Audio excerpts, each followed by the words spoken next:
a fear of heights.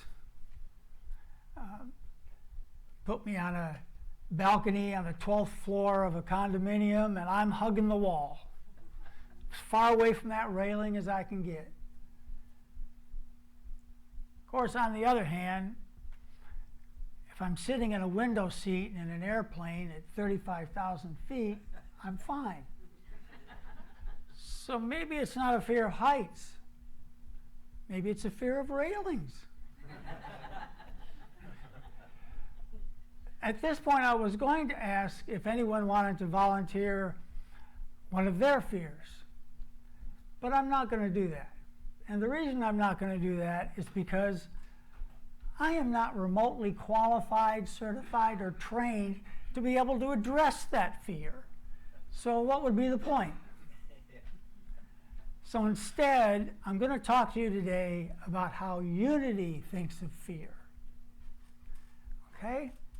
And Unity and our other New Thought communities have several meanings for fear.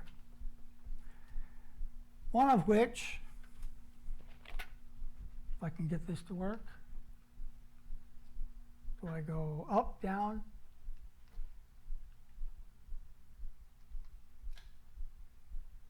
Over, up, down? Nope. Go ahead, Chris, flip it for me. Okay. You may have seen this. Fear as false evidence appearing real. Now, that is because fear is only in our mind. We don't find fear in reality. It's only in our mind. We think about fear. Now, why do we think of fear? That's our ego mind working. Okay? Our ego mind has one purpose and one purpose only, and that is our personal survival. My ego mind doesn't give a crap about your survival, and yours don't give a crap about mine. And that's the way it's designed. Now, I do give a crap about you, but I'll talk about why I do that later. Just so you don't think I don't give a crap about you. I do. But there's another fear, and that is a fear that is a potential danger. Next slide. And that's fear as first effort against risk. You're walking down a path, you see a snake going across the path. That's a potential danger. So that's your first effort against risk. But really, fear is really just what we think. And that thought has nothing to do with reality. It's an expectation. Next slide. It's a former expectations affecting rationale. That's fear. Now, sometimes that fear is from an experience. We're experiencing something similar to what we've experienced before. So that would be, Chris, first experiences aren't representative because things change. You're older, the situation may be just slightly different. It's not that the evidence in front of you isn't real, it's just not relevant. So fear is false. But there does come a time when we have to face our fears. And when you want to face your fear, that's functional evolutionary action required. We're going to start to put the dots together. We're going to draw lines and we're going to get those dots together. And then once we get on the other side of our fear, once we've attacked it and conquered it, then we feel entirely, absolutely resourceful. All the dots are coming together. We're starting to see the full picture. And there you have it. That's fear. There isn't any more to say. Except there may be one more thing you might want to consider. And that is this: that our deepest fear is not that we are inadequate. Our deepest fear is that we are powerful beyond measure. This is a quote from a short essay written by Marianne Williamson. She wrote it back in the 1990s. Some people have tried to give credit to Nelson Mandela for this, but it is not. It is Marianne Williamson.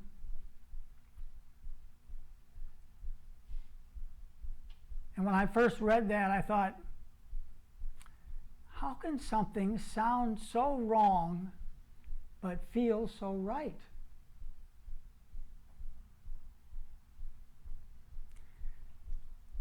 Well, she goes on to say in that little essay, the very next couple sentences are, it is our light, not our darkness, that most frightens us.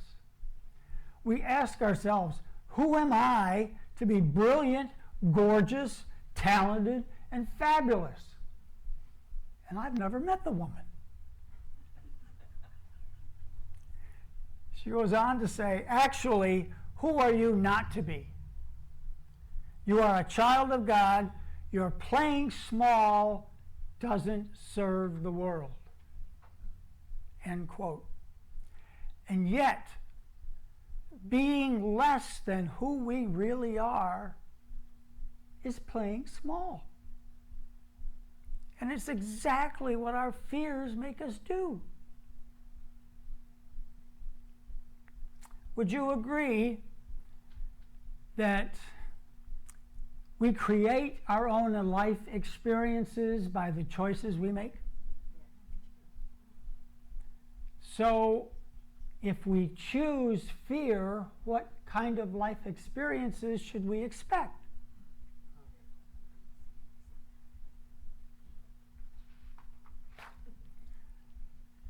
How else does our ego mind force us to play small? Well, have you tried to please others by conforming to their idea of who you should be? Yeah. Have you given up something that you really wanted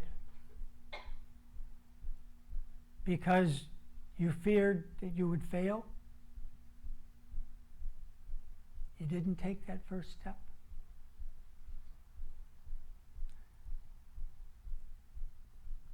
Do you identify yourself with your perceived flaws?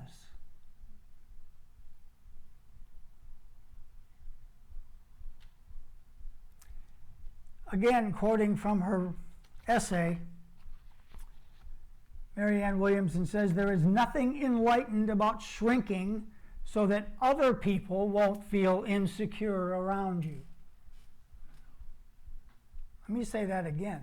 There is nothing enlightened about shrinking so that other people won't feel insecure around you. We are all meant to shine as children do. We were born to make manifest the glory of God that is within us.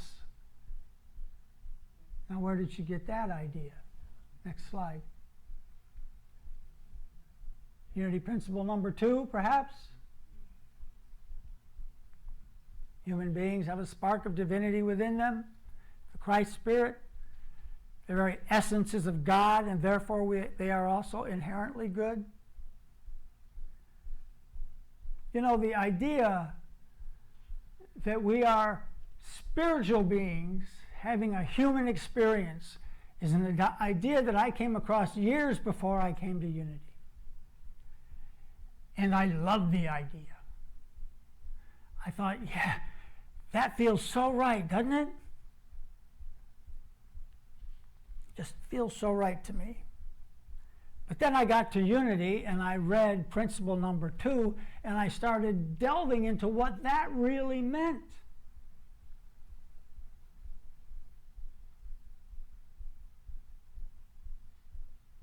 and I tried to imagine, what was my Christ Spirit like?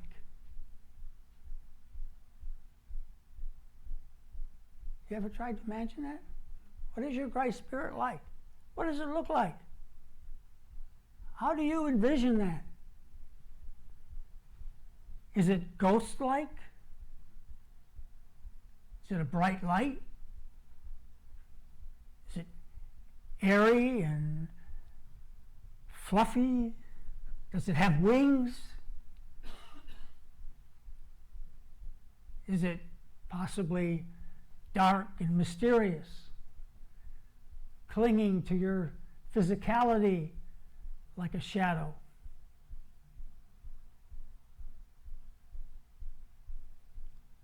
That's what I was trying to imagine. I was trying to think just what it could be like. And when I meditate, that's what I was trying to find. I was trying to meet this imagined spirit, and it wasn't working. I couldn't do it. My monkey mind, as we call it, was going crazy. It was taking me down rabbit holes I didn't even know I had.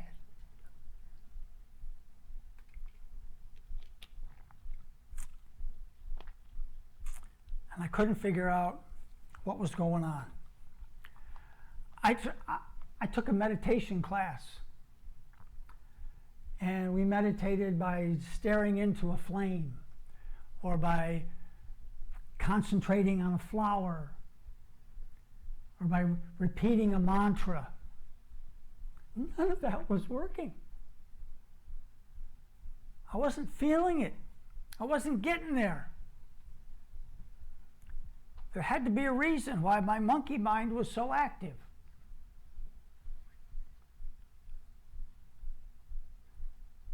And I began to think maybe it's that third sentence. Our very essence is of God. Had I absorbed more of that traditional Christian teaching, being 15 years in the United Methodist Church, had I absorbed more than I thought I had?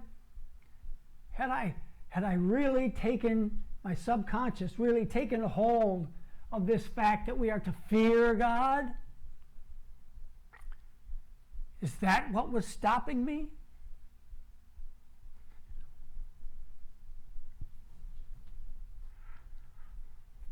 If it was, then I needed a different vision of God and of my spirit, because the one I had wasn't working.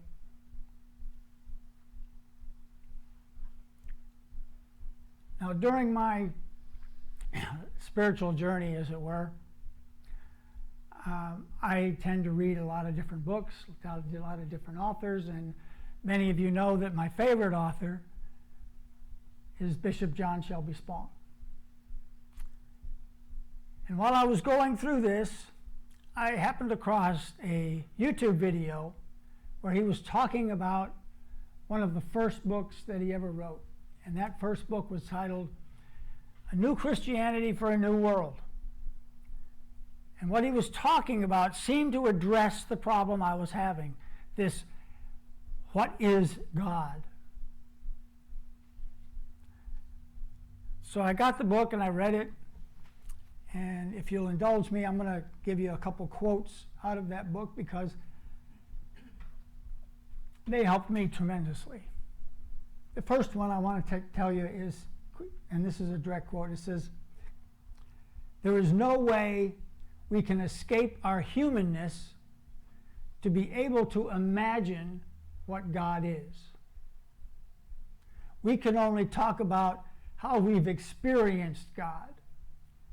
Now understand, Bishop Spong's understanding of God was not the traditional Christian understanding. He had already moved to an understanding like ours, of spirit, of source. the universal life force. So when he talks about God, that's what he's talking about. And he suggests that maybe instead of looking at God as a noun, we should look at God as a verb that invites us to the experience. He goes on to say, I experience God as the power of life, the power of love, and the ground of being. I don't say that's what God is. I say that's my experience of God. Next slide, please. And as you know from my other talkings about Spong, this is his theme: to live fully, love wastefully, and be all you can be. That's his experience. So it is in our human experience where God is calling us to live and love and be. So we can experience God, experience our spirit, by living fully. And living fully is not, it's not the big house and the fancy car and the boatload of money. That's the human rat race. Living fully is using your human-given senses to be fully aware in the present moment. Not disparaging about the past, not worrying about the future, but being present in the current moment. It strikes me that every church I've ever been to always has an event where people gather and they prepare food and they eat food. What more of a human experience in the present can you have of sharing a meal? You see it, you see the food, you smell the food, you taste the food, right? You can hear the food cooking. I love bacon. Can you have bacon when it cooks? And you can feel the food. You can touch it in your mouth. It's a perfect example of a total human experience in the moment. We can experience God in spirit by loving wastefully, as Bishop Spong calls it, which is to say, we love even though who we're loving may not deserve it, may not return it. We love because we see their dignity and their worth. We love because we care. We care for each other. We care for each other's emotions and physicality,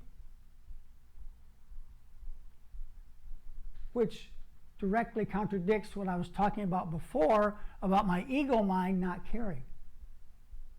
This is where we care, by experiencing love through our spirit. We can experience God and our spirit by being. We are beings. Look in the mirror. What do you see? You see yourself. That's your being. So whether you're male or female or non-binary, whether you're gay or straight, bisexual, transsexual, or whatever other sexual they're coming up with,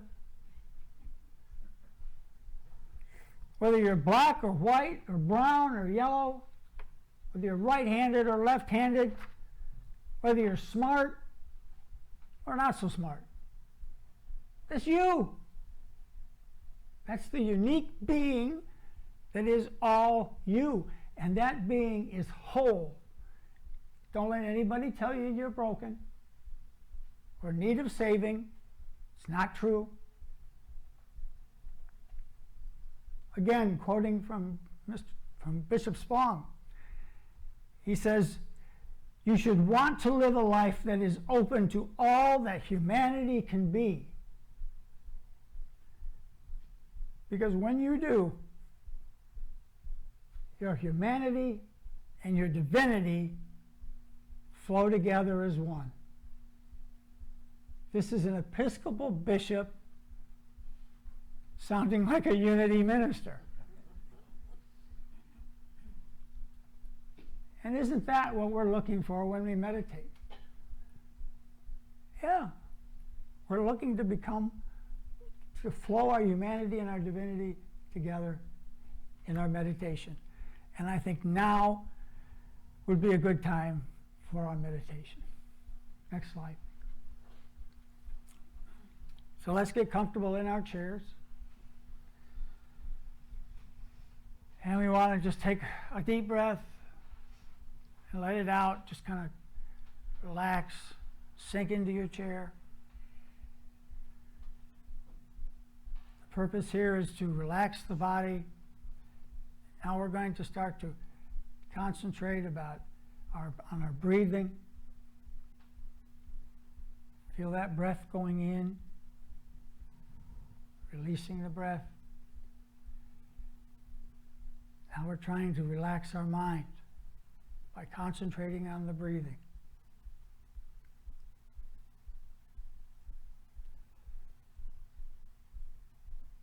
I said earlier that I tried different mantras when I was meditating, and I want you to try to do this mantra as you're breathing in and out and relaxing as much as you can.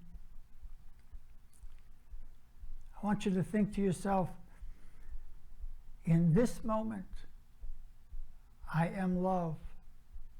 I am whole. Say that to yourself. In this moment, I am love. I am whole.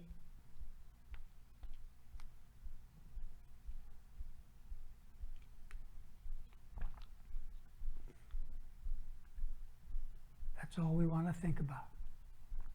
In this moment, I am love. I am whole.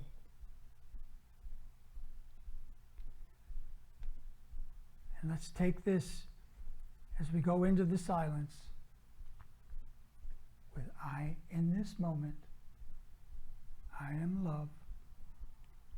I am whole.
At this moment, I am love. I am whole. Ever so gently, ever so slowly, start to bring your consciousness back to this place, back to your body. You may want to move your fingers and toes. Do a little stretch, roll your shoulders.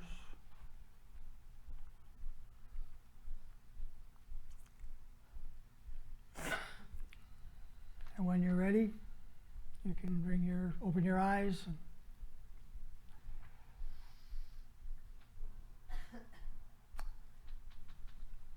I want to finish my talk today with the way that Reverend Davenport started our study, I should say, of letting go. She told a story at the very beginning of our letting go of fear chapters. Next slide, please. And she takes the story from the book of Matthew. And it's the story of Peter walking on the water. Now, the way the story goes is that Jesus had put his disciples in a boat and had sent them across the sea, telling them that he would meet them later. Well, in the middle of the night, here comes Jesus walking on the water. And at first, they don't recognize him. They start to freak out. And then they realize, oh, yeah, that's Jesus.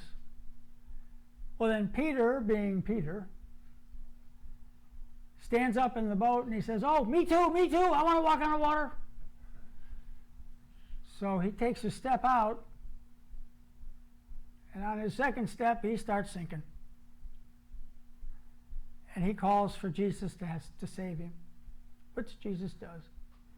And as he's bringing him up out of the water, Jesus says, you have little faith, why did you doubt?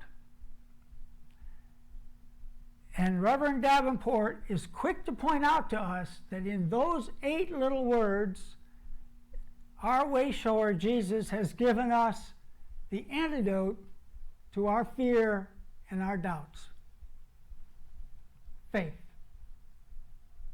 Not faith in God or Spirit or Source, not faith in our way shower Jesus. Faith in yourself. In yourself. You can choose to live without fear by having faith in yourself. You can choose to envision the best life you want by having faith in yourself. And you can choose to know your divinity by having faith in yourself. To finish Marianne Williamson's essay on our greatest fear, she says, and as we let our own light shine, we unconsciously give other people permission to do the same. As we are liberated from our own fear, our presence automatically liberates others.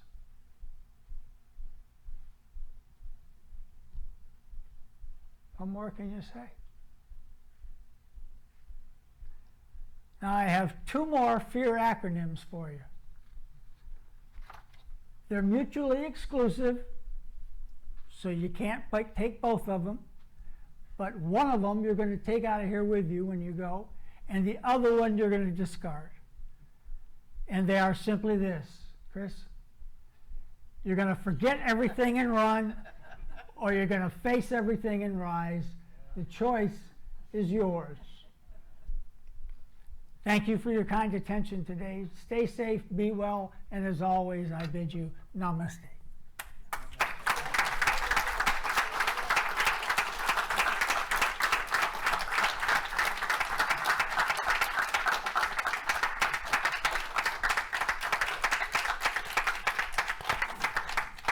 Thank you.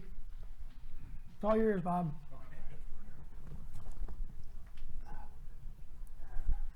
Thank you. so much. Wonderful job. Live fully, love wastefully, be all you can be, letting go of fear. I love it. Okay, got it. All right, it's time to end our service, and as usual, we join in a large circle. If you're able to stand, please do so.